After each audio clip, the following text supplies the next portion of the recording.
Thursday, December 5th, and this is now on HNN. Everything was on lockdown. We heard the intercom, so the gates were closed. Obviously, our thoughts are with the families of the victims and everyone involved. The gunman in yesterday's deadly Pearl Harbor Naval Shipyard shooting is identified as the investigation continues. A medical team from Hawaii reaches Samoa in a mass evacuation fight against a deadly measles outbreak. I don't hate anybody. Speaker Nancy Pelosi announces the House is moving forward with articles of impeachment. I'm Natalie Brand on Capitol Hill with how the president's team says it's preparing for a Senate trial. Developing news, we'll take you to Australia, where wildfires continue to rage. And then after that, there'll be a flame front that will travel through this valley. These stories and a tour of the new Rosa Parks exhibit. Plus, Netflix is gifting us a Christmas Prince. Coming up on This Is Now.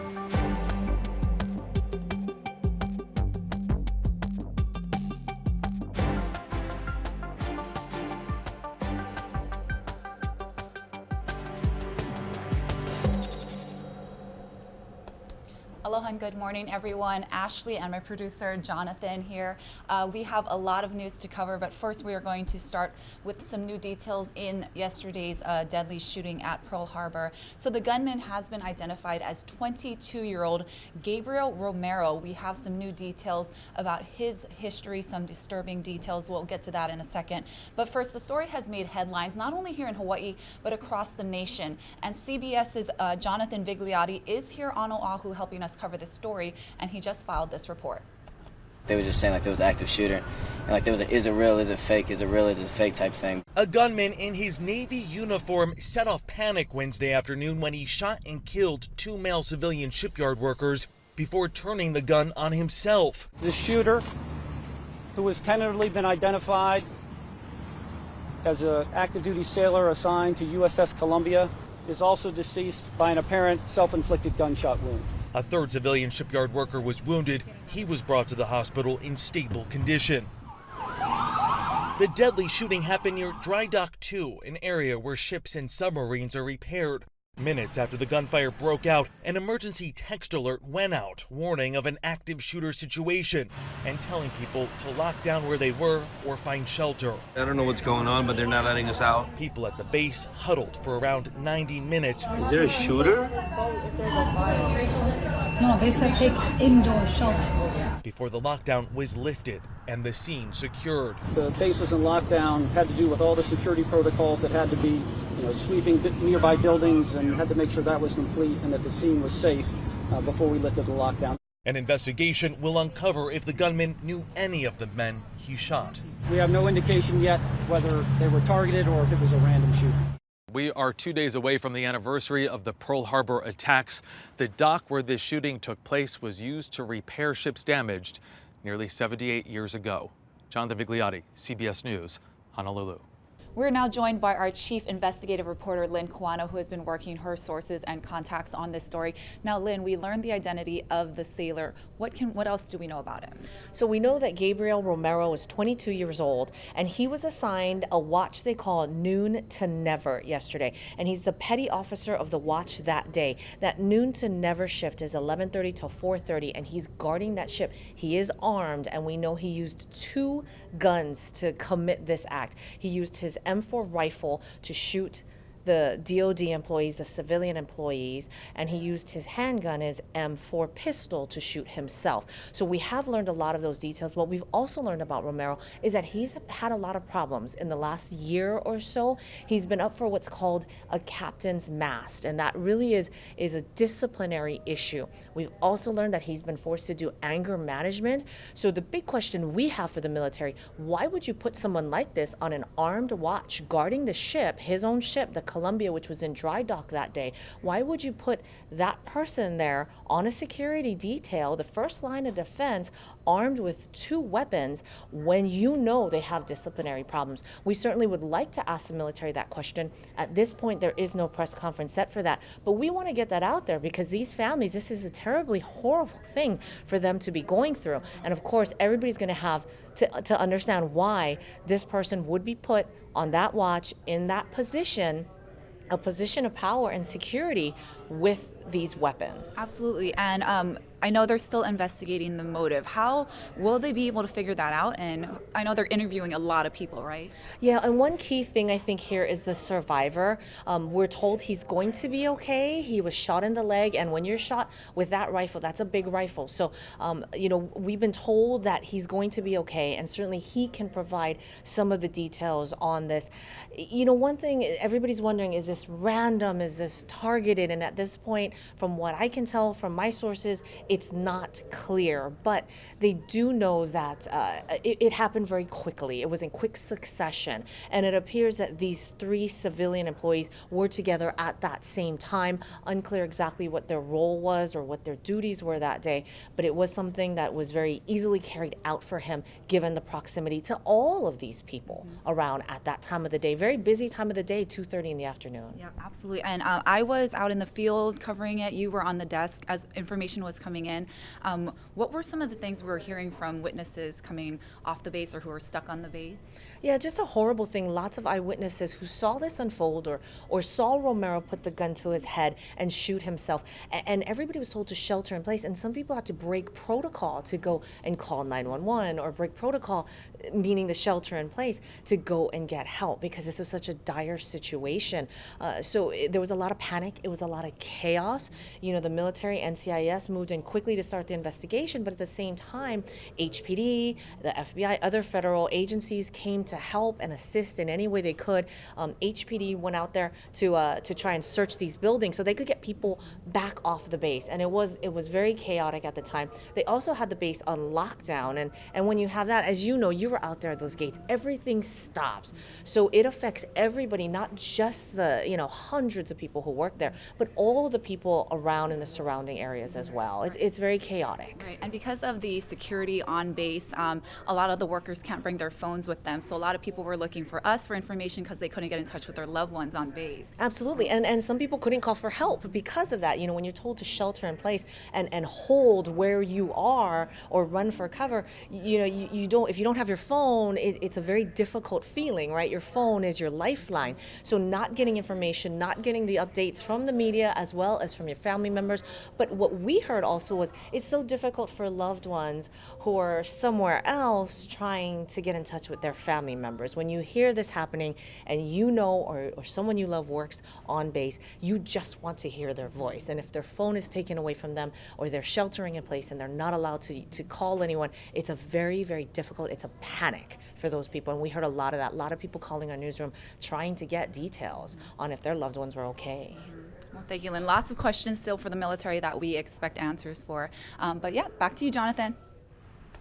All right, guys, certainly a story there we're going to stay on top of. We have a whole team of reporters. You just saw them there in the newsroom working hard to get new details, working their sources. We're going to have the very latest. We'll keep updating you here on Facebook and online on our HNN digital platforms. But meanwhile, I want to get to some other developing news in the Asia Pacific.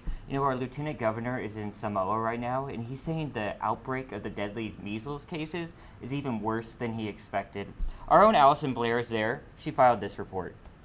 These red flags mean the people who live here need vaccines. We've seen them in front of hundreds of homes in the villages outside of Apia. Over the next 48 hours, nearly 100 teams of vaccinators will be going door to door to provide people with immunizations and screen for live cases of the virus. A medical caravan made up of healthcare providers from Oahu and Samoa snaked slowly down a dirt road in the village of Mali'e Thursday, making stops at every fale. Often people desperate for help pointing the way. When you're looking for the measles, it starts with a basic fever. Say, sweetie. You go, Probably won't do anything. Yeah, if you look at the top of his mouth, he's got the red spots and such. While doctors work to get children experiencing symptoms treatment, the team moved fast administering vaccines. Okay. At some homesteads, entire families were immunized. We are so nervous, that's why we are always protect our children. And for good reason. Across the road, the neighbors have been sick for close to a week. What kind of sick? What was it like? It's rash. Rash. Yeah. This afternoon, the 15-year-old boy who lives there and his 7-year-old sister were rushed to the hospital. In the capital city of Apia, officials say the hospital is turned into a massive pediatric measles ward. Up to 250 people are showing up to the emergency room every day. There are so many patients, many are being treated in tents. Meantime, the death toll climbs. Now, more than 60 people. Okay, that's it. The village itself is struggling with how long to keep people when they're sick. They're just not accustomed to the measles and then how rapidly it can get worse. Shortly after arriving at this homestead, a man alerted us to a sick baby. But it was too late. She died while we were there. A nurse wiped tears from her eyes as she immunized the grieving mother. We are now joined by our Allison Blair, who is in Samoa following the team from Hawaii. Allie, what can you tell us that you've seen so far there on the ground since you've been with the team? So we arrived here yesterday, and as soon as our plane touched down about 8 a.m., we went right to work. We went directly to the hospital. It's in the capital city of Apia, and from there we were dispatched with a medical team, one of about 100 medical teams that were sent out across the island, and our mission was to essentially vaccinate everyone that wanted a vaccine. So we would go to houses, and there would be 10 people, and anyone who hadn't had a vaccine that wanted one, we would vaccinate them. Have the residents been receptive to the medical teams? Very receptive. Everybody, we haven't come across one person who said no. They might have to explain what's going on before they say yes, but everybody seems very, very willing to be vaccinated. And I think that the rising death toll here has a lot to do with that. Their neighbors are getting sick. They see people dying, and so they are very willing to get this immunization. Now that you've been on the ground there and you've kind of seen the situation for yourself, is it worse than you expected it was going to be, or about as bad as you were going to expect it to be? Yesterday was, as a journalist, you know, we see a lot of different things with this job. And yesterday I saw something that I was definitely not prepared to see. We came to a house and we were talking to a gentleman who was getting his vaccine, and he told us that there was a little girl next door, an 18-month-old, who was sick, and by the time doctors got over there, she had just passed away. And we later learned that she had just come home from the hospital. Her parents had taken her to the hospital, but they wanted her to pass at home. And it was just one of those situations that your heart, I mean, it just hurts to see people suffering like that and the loss. And that was one case, but we saw so many children that were exhibiting symptoms of measles and needing to go to the hospital. And you know, other children were taken away in ambulances. So it's just been very overwhelming in a sense. But then also, with all of that said, hopeful too, because so many people are stepping up and getting vaccinated now. Great. Thank you, Allie, for being there and for bringing us that report. And you stay safe on the ground. Thank you. Yep. And we will be following that as well as Allie continues to follow that team in Samoa. Good reporting there. Yep. Now switching to other international news. In Australia, emergency warnings have been issued as multiple brush fires continue to burn across New South Wales and Queensland. The blazes are also creating hazardous air pollution in Sydney. So we have a report from Ursula Hager, who is on the ground there. Yeah, let me pull up her report right here. Here's Ursula. This was the one they were worried about, and they believe tonight more homes could go.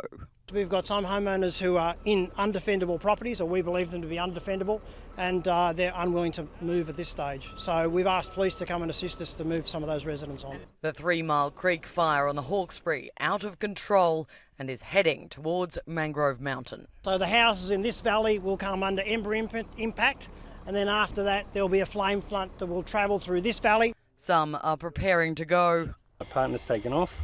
We rescued the cats, 2 rescue cats. Yeah, so she's safe, they're safe, house is insured, my bags are packed, ready to go. Others say they can't.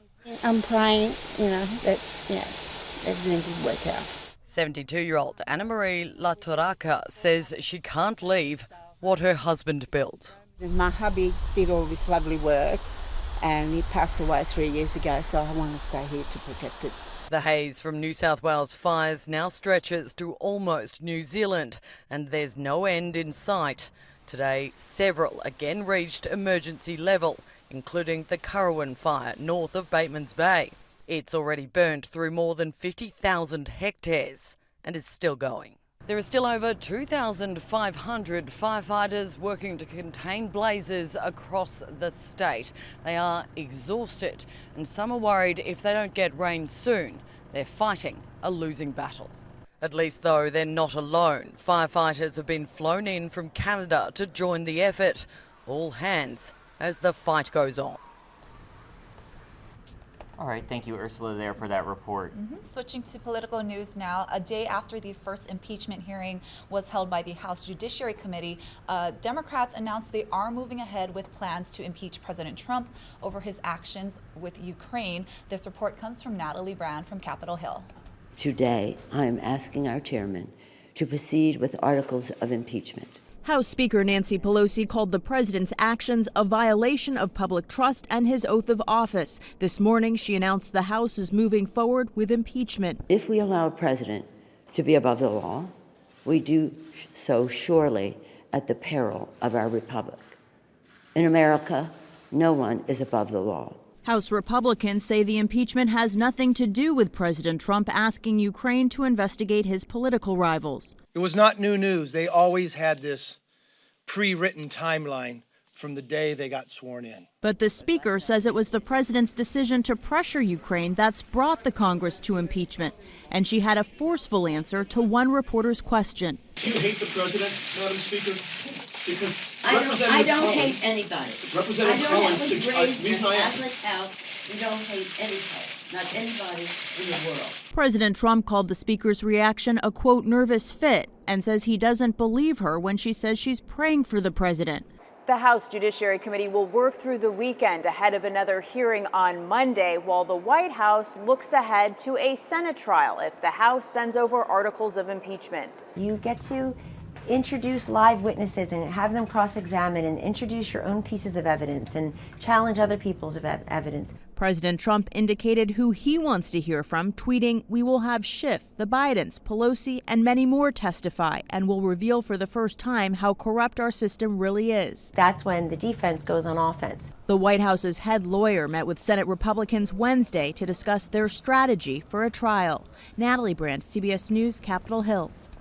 So former Vice President Joe Biden said he does not plan to voluntarily testify in that Senate hearing.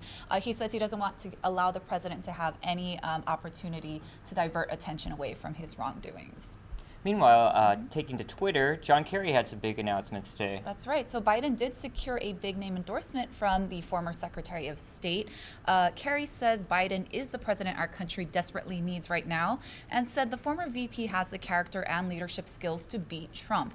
Kerry was the Democratic nominee for president back in 2004, but lost the race to George W. Bush.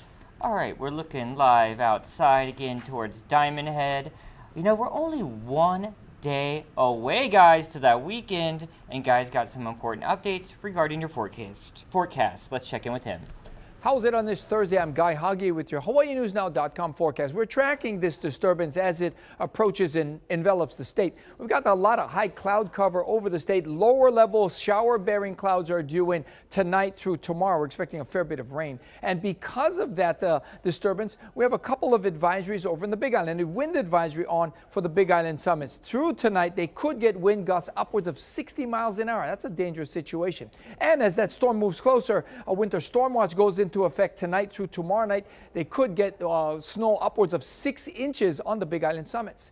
Surf's on the way down, pretty small today, but big swell for north and east shores coming up tomorrow, and more northwesterly swells coming in early next week. Good news for the Billabong Pipeline Masters. They could get underway on Sunday. Also on Sunday, drier conditions due for the Honolulu Marathon. But before we get through that, we got to get through that juicy disturbance. Increasing showers tonight and tomorrow, maybe some spots of heavy rain as well. And then drier conditions with variable winds take over for the weekend. Keep it here on Hawaii News Now. We'll have all your severe weather updates. Cool, Guy. You know, I forgot Marathon Weekend. Are you up for it? I'm covering it. So I will be you're working awake. Sunday. I am. Yeah, I'm working Saturday for the Pearl Harbor Remembrance Ceremony. Okay. It's going to be interesting to see how things shake out with the developments there, of course. But I totally, with all the news this week, I had forgotten about the marathon. I know. You'll It's gonna be be there. an early Yeah. morning. Meanwhile, there's a new exhibit in D.C. Yeah, so 64 years ago this week, Rosa Parks was arrested for not giving up her bus seat to a white passenger in Montgomery, Alabama. So the new exhibit is at the Library of Congress in Washington, D.C., and it's dedicated to the civil rights icon. Michelle Miller takes us there. Few people in this world have launched a revolution sitting down. That day, Ms. Parks said, "This is it. Enough is enough. Enough is enough." For that reason, Librarian of Congress Carla Hayden is giving Rosa Parks a closer look. What do you want to show me first? The impact of her family history. Hayden says the exhibit, Rosa Parks, in her own words, reveals a granddaughter of slaves from teen rebel defying injustice to NAACP leader to civil rights icon. You see in her own handwriting, her thoughts, her inner feelings, and she had such poetry. There is just so much hurt. Adrienne Cannon curated the collection, which contains more than 7,000 of Parks' writings. I had been pushed around all my life, and I felt at this moment I couldn't take it anymore. Fred Gray was fresh out of law school in 1954 when he worked with Parks and the NAACP to counsel blacks jailed under segregation laws. My first civil rights case was Claudette Carvin, the 15-year-old girl who on March 2nd, 1955 did the same thing that Rosa Parks did, but did it 9 months before. Colvin's case may have set an example, but not the stage. That came on December 1st, 1955. I was Jane Gunter, a then pregnant military wife, is the only other person to admit she was there. All of a sudden, there was a tall man standing in front of me. I stood up and said, "Oh, she can have my seat." And when I said that, he pushed his knees into my knees and said, "Don't you dare." When she realized years later what she'd witnessed, she called to meet Parks. Did she remember you? No, she didn't remember me. I said the story about the tall man, and she instantly said, "You were there. You were there." Parks' conviction launched the year-long bus boycott in Montgomery. They knew that there would be some event that would allow them to put the plans in action. Montgomery, Alabama. A charismatic new preacher that had come to town didn't hurt either. At present, we are in the midst of a protest. Protests sparked by a woman who never rested. Her writings are right here with Thomas Jefferson, with Thurgood Marshall, with all of these other people. Her writings are right here. This exhibit opens today. It is free to the public and is well worth the visit. Michelle Miller, CBS News, Washington.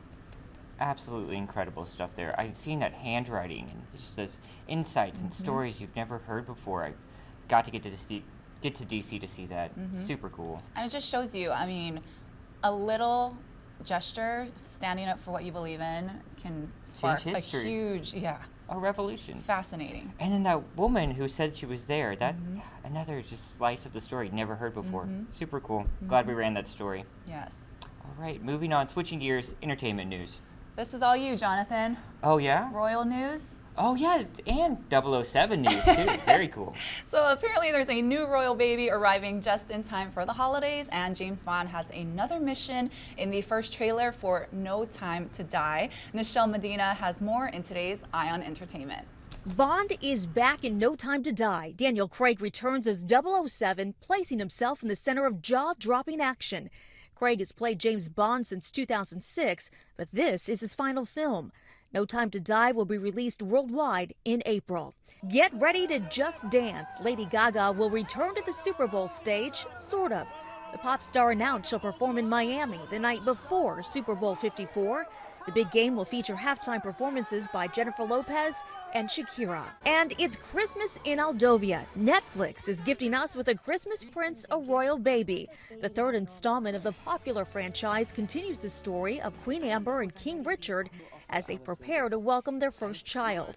Fans will see the couple's journey to parenthood, complete with a royal mystery and a whole lot of laughs. I think people will enjoy it. It's like a lot of the stuff we've loved from the first two, but it definitely has its own flavour. And a good sense of humour, I think, and heart. A Christmas Prince, the royal baby, arrives on Netflix today. That's Your Eye on Entertainment. Nichelle Medina, CBS News, Los Angeles. Awesome. Thank That's you, not the Michelle. show you watched, though, right? No, I watched The Crown. Okay. I'm not sure what that one was. I have not seen it, but it's on its third part, so I'm missing out on something. It must be good. You should check it out on Netflix. All right.